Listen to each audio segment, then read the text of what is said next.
आज का प्रेरक प्रसंग। एक बार एक चिड़िया अपने दो बच्चों के साथ घोंसला बनाकर बरगद के पेड़ पर रहती थी। एक दिन बहुत तेज तूफान आता है और पेड़ गिर जाता है और चिड़िया मर जाती है, लेकिन उसके दोनों बच्चे जिंदा बच गए। तूफान इतना भयंकर था, चिड़िया का एक बच्चा तो बहुत दूर जाकर एक गुफा के पास गिरा और उस गुफा में डाकू रहते थे, और चिड़िया का दूसरा बच्चा एक ऋषि मुनियों के आश्रम पे जाकर गिर गया। तो दोनों बच्चे बिछुड़ जाते हैं और बहुत दिनों बाद उसी जंगल में एक राजा शिकार करने जाता है। राजा शिकार करते करते रास्ता भटक जाता है और रास्ते की तलाश में वो इतना थक जाता है, इसलिए वो थका हुआ राजा एक पेड़ के नीचे विश्राम के लिए बैठता है। और उस पेड़ के पास ही एक गुफा थी। जैसे ही राजा नींद लेता है, उसकी आंखें बंद होती हैं। जैसे ही उसी पेड़ के ऊपर एक चिड़िया बोलती है कि आओ आओ, इस व्यक्ति के पास सोने के आभूषण हैं, इसका गला काटो, इसको मार दो और इसको लूट लो। तुरंत राजा की आंखें खुल जाती हैं, तो वो ऊपर देखता है तो चिड़िया बैठी है और वो उसको ये सब बोल रही है। राजा डर जाता है और राजा तुरंत घोड़े पे चढ़ करके सरपट दौड़ लगाता है, तुरंत घोड़े को दौड़ाता है। दौड़ता दौड़ता दौड़ता राजा बहुत लंबा निकल जाता है और वह थक कर वापस से एक पेड़ के नीचे विश्राम के लिए बैठता है। जैसे ही वो बैठता है, तुरंत उसी पेड़ के ऊपर एक चिड़िया बोलती है, हे राजन, आपका स्वागत है।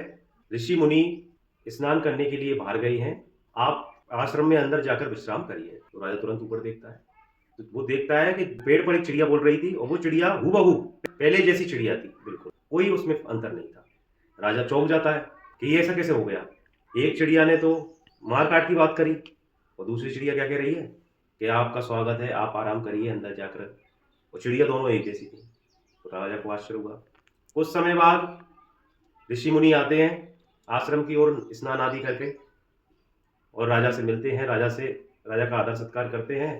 तो राजा कुछ देर बाद उनसे बोलता है कि हे गुरुवर, इस चिड़िया ने मुझे आदर सत्कार किया, मेरा स्वागत किया, और इस जैसी ही हूबहू चिड़िया जिसने मुझसे लूटने की बात कही, ऐसा क्यों हुआ? दोनों चिड़िया एक ही हैं और दोनों की बातें अलग अलग हैं, दोनों की बोलियों में अंतर है। तो ऋषि ने कहा कि इन दोनों बच्चों की माँ एक ही है, ये एक ही चिड़िया से जन्मे हैं।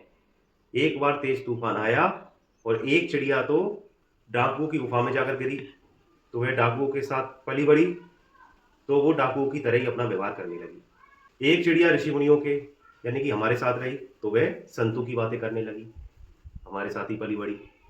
तो इन दोनों में ये फर्क है।